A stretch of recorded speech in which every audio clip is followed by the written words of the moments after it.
the Roasted Lake, the site for the World Pond Hockey Tournament. We're with the President CEO, Danny Brown, who is the instigator of this crazy project, but it's getting bigger and bigger. So tell me about the 2013 edition, Dan. Okay, you know, basically for the last number of years, the number of teams that we have coming in has remained the same, and I think that's primarily because we've maxed out the infrastructure locally. You know, it fills up hotels and motels, not only here in Plaster Rock and cottages, but hotels and motels in Grand Falls and Perth Andover, and and we've had teams and media stay as far away as Edmundston and Woodstock. So, you know, from that standpoint, it brings, you know, the population of the community almost basically doubles over the course of the weekend. And you know, to make it any bigger in terms of number of teams, we would have to run a longer event than where it's completely volunteer driven. It'd be probably too much to ask of volunteers and Mother Nature from a weather standpoint. So so it's worked well for us, and we continue to stay with that same number. And most of the players have jobs, full-time jobs usually. So they basically reserve some times to come and play at the there's a lottery in this to pick up the teams. How does that work? Every year in May, we invite applications, and basically everything's done through email and and linkages from our website. And teams have the month of May to submit team applications, if you will. And then on June the 1st each year, we have a lottery, and then the lottery is because we get more than the 120 applications that's required to fill it up. So you know, we are high, I guess. At one year we had over 860 applications.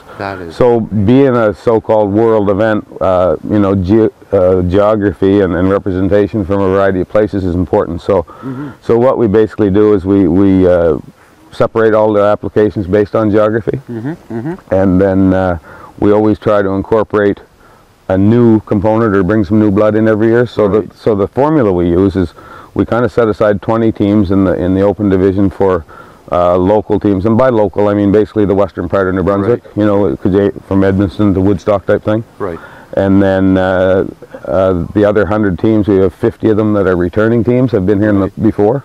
And we try to get 50 completely new teams every year. So so we do it in that way, and you know, the local component is important. The guys that come in and the girls from afar like to play people from the area. You know, they like to communicate that way and interact with the locals. That's fantastic. So with the schedule, it puts at least one local team in every division. So so everybody gets to play a local team. And then the rest of it is done, like I said, through geography and the fact that we try to get some new blood every year too.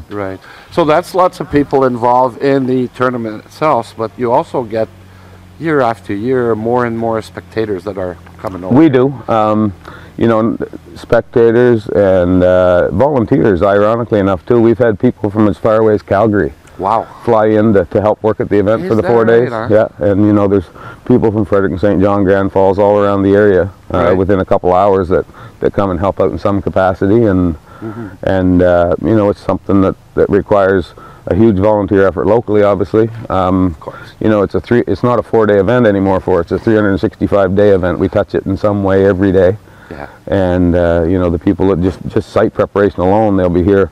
I think we're going to start to remove the snow from the lake this week. Well, they'll work for a month. You know, and we got people that take a week's holidays from their regular work to do it. That's becoming a big machine now. It's a big commitment, you know, and but it's an important event for the community, not only from the standpoint that it's helped us build the new Tobicplex and other you know, facilities right here in the park area, but from an economic standpoint, it brings in some money at an important time of the year when it's needed. All around the region, actually. Everybody takes advantage of that. That's fantastic. Dan, this is number 12 this year. You're the one that came up with this crazy idea 12 years ago. Looking back now, how do you feel about that?